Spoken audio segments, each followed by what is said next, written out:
gives me great pleasure in welcoming Dr. Aseem Inam to USC. Dr. Inam is a good friend of mine. I should say Aseem is a good friend of mine. We go back 20 years. I was doing my master's, he was doing his PhD, and now he is based in Cardiff. He is professor and chair in urban design at Cardiff University. And today's presentation is on fits and starts, interrogating the changing nature of urban change. This promises to be a very interesting and provocative conversation, I hope. And let's get into it. Thanks. So we'll keep it very informal. I'm glad it's a small group. We can discuss. Feel free to interrupt, ask questions. I would like it to be more conversational. So this is something I've been thinking about working on for a while, that, as planners and policymakers, sometimes our assumption is, we propose a plan or policy and, that's it. But the city is constantly changing, and maybe we need to have a better understanding of how cities are actually changing. So one way historically that people have thought about change over centuries and millennia of cities is sort of this metaphor of the city as a slowly flowing river. So here's an aerial photograph of the Mississippi River. But even the Mississippi River has changed course many times. This is an old Army Corps of Engineers map with the different colors showing the different courses that have happened. So even what seems like a fairly stable sort of geographical and topographical feature, I could say the same thing about hills, and is actually changing, but very gradually over thousands, even millions of years. I'm talking about a different kind of change, as the title implies, fits and starts. So it's in sort of sudden bursts, and then it sort of slows down. And this is what I mean. Epic 10 list. When buildings get old in Las Vegas, we don't renovate them, we blow them up. Here are 10 hotels in Las Vegas that were imploded. Let us know in the comments below if you've ever visited any of these hotels. Number 10, the Dunes Hotel. When Steve Wynn's Mirage Resorts bought the Dunes for $75 million in 1993, the decision was made to implode the Dunes to make way for a new hotel. The hotel, which stands where the Dunes once was, is the Bellagio. Number 9, Landmark Hotel. The Landmark opened in 1969 and was imploded in 1995. Footage of the implosion was used in a scene of the Alien movie Mars Attacks. Today, the land where the Landmark once stood is now overflow parking for the Las Vegas Convention Center. Number 8, the Sands Hotel. The Sands Hotel was the 7th resort on the Strip. It originally opened in 1952 and is an iconic fixture of Las Vegas history. Over the years, various people on the Sands, including Howard Hughes. The Sands was imploded in 1996. Number 7, New Frontier Hotel. In its glory days, the Frontier hosted Elvis Presley's first Las Vegas performance. The Frontier met its demise through a controlled implosion in 2007. Number 6, the Stardust. When the Stardust opened in 1958, it was the largest casino in Nevada, and its 1,000 rooms made it the largest hotel in the world. After decades of successful operation, the hotel casino was sold to Boyd Gaming in 1985. In 2007, the Stardust was imploded to make room for Echelon Place. Number 5, the Aladdin. Originally opened in 1966, the Aladdin had its share of ups and downs. A handful of people owned the property, and the original Aladdin was finally imploded in 1998. The implosion was to make way for a new $1.4 billion resort, which would keep the original name. Financial issues continued to plague the resort, which led it to bankruptcy. The resort closed and then reopened a short time later as Planet Hollywood Casino and Resort. Number 4, the Boardwalk. The Boardwalk Hotel and Casino originally opened in 1968. It was designed to appear like Coney Island. The Boardwalk met its demise in 2006 to make way for MGM's City Center. Number 3, Desert Inn. Steve Wynn was at it again when he purchased the Desert Inn on April 27, 2000. Mr. Wynn imploded its towers between 2001 and 2004 to make room for his new mega resort named Wynn Las Vegas. The Desert Inn opened in 1950 and was closed in 2000. Number 2, the Hacienda. You may recognize the iconic neon horse and rider from the Hacienda Hotel. While the Hacienda was imploded, the horse and rider now decorate the intersection of Las Vegas Boulevard and Fremont Street. The Mandalay Bay now occupies the land where the Hacienda once stood. Number 1, El Rancho. The El Rancho was originally named the Thunderbird and then the Silverbird, and the name was finally changed to El Rancho after Ed Torres bought the property in 1981 for just $500,000. In 2000, the property was sold to Turnberry Associates and was imploded that October. The land is now home to Turnberry Towers. All right, so these implosions on the Las Vegas Strip are quite spectacular, and the notion usually is only in Vegas. But I want to dig deeper and ask, what does this say about how cities change? So there are two main questions driving this research, which is how do contemporary cities change and what drives this change? So why do they change? And then why Las Vegas? So Las Vegas, as you all well know, is seen either as, like I said, only Las Vegas, like an outlier, or very often as something that we don't want to do. It's like a bad example of everything that urbanism should be. So I take a slightly different attitude towards that. One is that the city is actually much more interesting than what its stereotypes say. For example, the city is much more than the Strip. People think of Las Vegas and the Strip, but there's actually neighborhoods and schools and libraries and hospitals and people with other kinds of jobs. But second, and this is the main point here, because it's such a city of extremes, like these spectacular explosions, actually it brings it to very sharp relief phenomena that happen in all other cities. And that's one of the arguments I'm going to make of this presentation in this paper. And finally, the broader implications, which you will see, I make comparisons with other cities to see if similar kind of things happen there. In this case, I'm going to do a comparison with Chicago. So there are implications for the true nature of contemporary urbanism. So in terms of what role Las Vegas can play in this research, what light can Las Vegas shed at the changing nature of urban change in the contemporary era? This kind of fits and starts, sort of sudden, jerky kind of movement.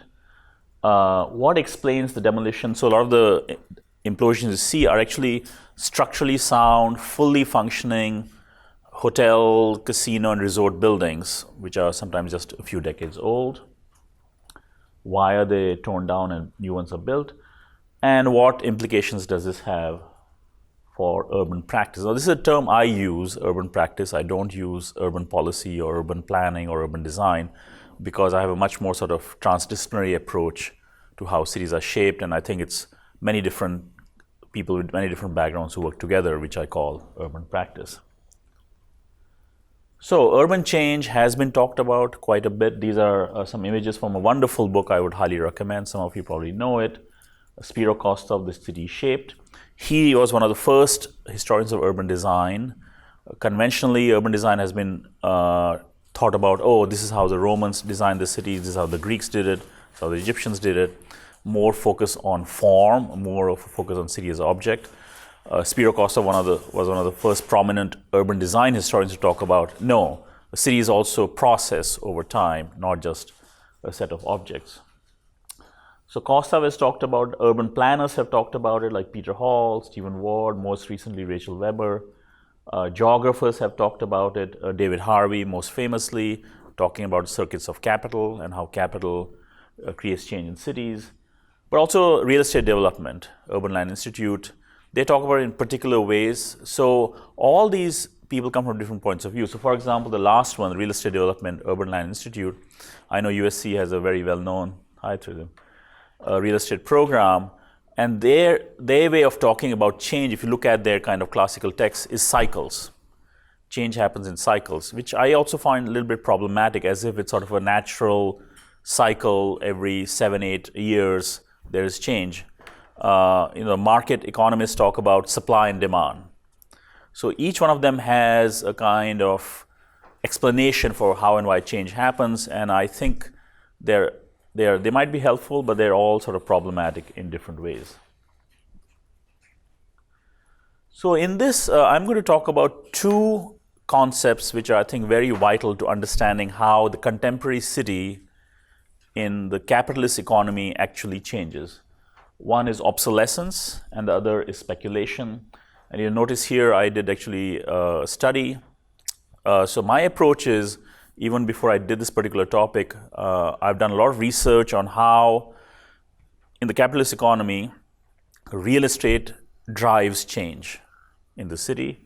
And also the other thing I might add is I also practice. I have a practice. So I have this kind of insider-outsider perspective where I've worked with developers, I see firsthand how they actually make decisions, and I've done research on them to understand larger trends. So what I'm going to focus on is not just anonymous market forces or real estate cycles, but how decisions are actually made by human beings. So in these companies, these developers, how and when do they decide, yes, let's demolish this and build something new? These are multi-million-dollar decisions, so there's a lot that goes into it. And in these decisions, what role do beliefs and perception play? You know, in something like the market or the free market is actually a social construction. The operation of the market depends on human beings and their values and beliefs. So I decided to look at Las Vegas, the Las Vegas Strip. So one of the key aspects of this fits and starts change is scale. So when you say change, you say, what do you mean? How do you measure change? So one of the ways you measure change is spatially. So in fits and starts type of change, it's spatially concentrated. So you can see it over a decade or so. And this is the Las Vegas Strip, and you see in red are the casinos, hotels, and resorts which were blown up, and then new ones were built. And this is over about a 13-year period from 1993 to 2016 is what I'm focusing on. So it's spatial concentration, so there's a spatial scale to it. So one is spatial scale, and the second is temporal scale. So even time, like what are you talking about when you're talking about change? Are you talking about centuries, decades, years? So this is about a decade, 1993 to 2016. And so this is a list of all the implosions that occurred in that time, and there are 12 of them. And so just to take you through very quickly, here's the old casino name, for example, Dunes, opened in 1955, 1,300 rooms. And also you'll see what is replaced by. I want you to compare a little bit. So original, again, was added on was 1,300. The new one had 3 times that, 3,950. So you are beginning to get a clue why they are demolished and new ones are built. The original owner, it changed hands. Last owner was Wynn. He's the one who bought it, demolished it in 1993 and built the Bellagio. I'm guessing all of you have been to Las Vegas. Has anyone not been to Las Vegas? So you sort of... Oh, sorry, I'm not. Sorry. Oh, okay. I've not been. Well, I'll show you images, but I think you're starting to get a feel for the kind of thing. So here are all of them. So this is what was originally the owners, last owner, and new casino name. And you'll see some of these are actually gray. There's nothing really written there because they don't always succeed. So their intention is to build something new and more profitable, but because of the turn in the financial market or their business model doesn't work, some of them end up being empty plots of land or parking lots. So just because this is where I think it's not just the market working like clockwork, but people's perceptions and beliefs. So they think they can make it, but it doesn't work, it fails. So it doesn't always work. And this one highlighted in red is what I'm examining a little more in depth. This is the famous Desert Inn, one of the first original ones on the Strip, built in 1950, 715 rooms, original owner Wilbur Clark, changed hands many times. Demolished 2001, and this is where the Wynn Las Vegas is. Here again, look at the difference. It's about 700 rooms, 2,700 rooms. So here's the original Desert Inn in 1950. Wilbur Clark was the owner, but as you know, in that era especially, the mafia was behind a lot of these casinos where they ostensibly had somebody as an owner, but actually behind it was this mafia from Cleveland.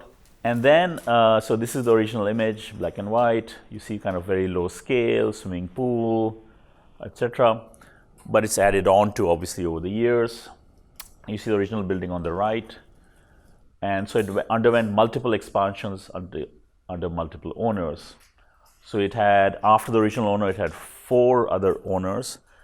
And you begin to question why in this short period, but I think the answer is, again, in the pursuit of profit. If you build it, it's making a profit, but you sell it, you make much more profit. All right, so I think you're beginning to get a clue of how and why change actually happens in the capitalist economy. It's the And then it gets, so Steve Wynn purchases it in 2000 for 270 million, which is an amazing amount because all he wants to do is demolish it. And so there were different editions, and so there were series of implosions in 2001, 2004, and he builds the Wynn Las Vegas for $2.7 billion, so 10 times the original purchase price. So here's the Wynn Las Vegas for those who haven't seen it. It's quite fascinating. I don't like or hate Las Vegas. I just find it's a city of contradictions. It's very fascinating. I want to scratch beneath the surface. And Wynn is really quite a remarkable place just to experience and see. If you have not seen it, I would highly recommend taking a look for various reasons. So I mentioned these two concepts initially, obsolescence and speculation. So here's how obsolescence worked in this case. This is Steve Wynn talking about the Desert Inn, the older casino. I can't protect the employees from the lamination of mistakes that have been made since 35 years ago when Mo Dalitz sold his place. It seems that every time one of the owners stepped up to fix it, they lost their focus, did everything but the right thing. Nothing at the Desert Inn has been the way it should be. So you begin to sense that he's actually creating obsolescence. He's saying, oh, it's a horrible place, it's full of mistakes, all these owners have tried to do the right thing. And so he's always making it obvious, of course, we have to get rid of it. So I would call it sort of the social construction of obsolescence. Then in speculation, so when he purchases it for 270 million, he purchased one of the largest available land parcels on the Strip. Steve Wynn ticked off the property's advantages, rights to huge amounts of water. So as you know, Las Vegas is in the middle of a desert. It has a lot of underground water aquifers and wells. That's very precious. It has a lot of value. The frontage on the Las Vegas Strip, Paradise Road, Sands Avenue, and Desert Inn Road, and easy access to both the Las Vegas Convention Center and the Sands Expo Center. So if in the first quote, what he's trying to do is kind of justify the demolition of the old one. The second one, he's trying to justify the construction of the new one, saying these are all the advantages. And of course, increased profitability. So I do a little bit of comparison to see not the same thing, obviously, but similar phenomena in other cities. So how do similar patterns of fits and starts type of urban change occur in other cities? And I look at Chicago around the same period from 1998 to 2008. And similar to Las Vegas, there's a spatial concentration of fits and starts change in downtown Chicago. I'm going to focus more on office buildings, which are the upper right. And also, like Las Vegas, there's a temporal scale, temporal compression. This is a list of all the office buildings built during that 10-year period, which are 10 stories and higher. So this doesn't even include the kind of low and mid-rise buildings. And you see an enormous amount. And I'm going to focus on the one highlighted in red, which is 155 North Wacker Street, built in 2009, 48 stories tall by the John Buck Company.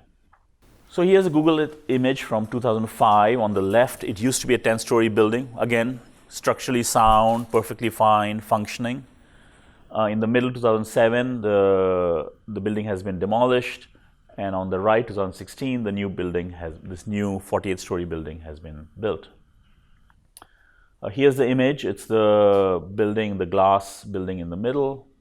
Here's an aerial photograph. Again, it's the glass building with the green roof in the middle in downtown Chicago, near the Chicago River. So, what was the reasoning behind doing this, buying this old building, which is perfectly fine, demolishing and building new? John Buck, developer, says it's all about the market, which is sort of a very common explanation, especially among economists. But the research shows that it was actually not based on the market. There were other reasons why this was done. The two primary reasons is, just like obsolescence is kind of socially constructed, so is novelty. So corporate tenants wanted larger floor plans, fewer columns, and smarter infrastructures. So basically, real estate brokers went around trying to get clients for this new building, and telling them, where you are now, you need more space, you need a column-free structure, you'll operate better, your company will do better, and so forth. And the second driver of this project was, like with Steve Wynn, easy access to money. Because of his reputation, his track record, he was able to get $290 million in construction loans, which are not easy to get, but he was able to get them. So what does this Las Vegas-Chicago comparison give us? So on the left is an image of the Las Vegas Strip. You see on the left a city center, Bellagio, and so forth. On the right is downtown Chicago on the lake. Well, of course, each city, I'm staying away from universal generalizations, which don't always work. I have a different approach. So each city, like Las Vegas, has its own characteristics, its own context. At the same time, there are valuable insights to be gained from these kind of comparative analysis. And the common driver of urban change, and this is also a little bit from the literature, is the perception of economic value. And remember, I'm talking not about enormous forces, but how it's human beings in these companies who make the decision, yes, we go ahead or we don't go ahead. It's that point of decision which is, I think, really vital. So some concluding thoughts from this research. So it's not just obsolescence, it's what I call manufactured obsolescence. And this quote really sums it up. So brokers, real estate brokers, don't present tenants with a real alternative to see what happened if they stayed. So these are companies and corporations which are in existing office buildings, for example. These brokers are trained to do the simplest kind of lease analysis, and they always seem to make the new building come out ahead. In a sense, the real estate industry has created, or I would call manufactured, that feeling of obsolescence. So it's really about manufactured obsolescence. And speculation is about speculation about future profit. So this quote, with no properties open and no revenues, okay, so not a single property, no revenue, this is Steve Wynn's company, was trading on pure speculation. It shot up like the dot-coms of yore from its initial offering price of $13 in October 2001, which is when he bought and demolished the Desert Inn. It had risen to $76.45 a share on March 16th. Just based on the speculation, Steve Wynn was a billionaire, right? So what are the implications for urban practice? This is an image of the city center, which is a huge new complex finished also in 2009 on the Strip, under construction. So why does this kind of, if you study, it seems like unnecessary change, very costly change, which creates a lot of waste. So a newly built casino, hotel and resort in Las Vegas, or a newly built office tower in Chicago are viewed as symbols of wealth and progress. So even cities like, this kind of so-called progress, they want new construction. They play important image building and marketing roles for members of the growth machine. So it's not just developers, it's investors. I would even say urban planners, architects, urban designers, landscape architects, everybody who benefits financially from this, whose status and viability depend on maintaining a high level of construction activity. It's seen as continual progress. At the same time, building a new structure when an existing one would have served the same purpose is wasteful. Construction consumes tremendous amounts of natural resources and energy. Long distance strips increase fossil fuel use and carbon emissions. So a lot of, for example, steel comes from all over the world, from China and other countries, and also raises prices for consumers. The construction process itself creates great quantity of waste, which localities must process, dump, or export. So apart from a little bit of recycling, actually demolition generates a lot of waste which goes into landfills. We don't see it, so we don't think about it, but it's actually quite wasteful. So what does it mean for redesigning this sort of fits and starts urban change? I think first and foremost, we need to find out more, which is what I'm trying to do here, in an in-depth way, how and why contemporary cities actually change. That they're not static objects. Secondly, instead of following these kind of outdated, narrowly defined and conventional modes of urban practice, we need to radically rethink how we design cities and how we design urban change. So for example, even as professionals, even just going for more construction and more building, we have to really rethink that. So I have a couple of thoughts on how we can do that. So I think it does involve addressing urgent problems like poverty and inequality, being more inclusive, but physically repurposing and refurbishing existing structures and spaces. And it does happen. Like one of the cases I didn't talk about, if you've been to Las Vegas and you've been to Caesar's Palace, that's one of the few properties on the Strip where instead of demolishing, they've kind of added to it. Is their profitability less? I don't think so. So, I mean, you can refurbish, you can add to it. You don't always have to demolish and build new. And then also, I think we have to think much more carefully about designing more incremental physical change that leads to more radical structural change. So you don't have to, physical change does not correspond to structural change. By structural change, I mean socioeconomic change that actually citizens benefit from. So I think we have to think about, so for example, I don't know the case of Los Angeles, I know it's happening in New York, in Toronto, in London, where there are thousands and thousands of new luxury condominiums, apartments, it's happening in Las Vegas, being built, which are empty. Because either A, they're just investors buying and sitting on the property, waiting for it to rise in value, or these are wealthy owners who already have 3 or 4 homes and they just come to like Las Vegas or London for a few weeks a year, and the rest of the time it just sits empty. So there's actually quite a few empty housing units, while at the same time there are a lot of people who are homeless. So if you're interested in this research, there's some more resources online. I put it on there in case you want to take a look.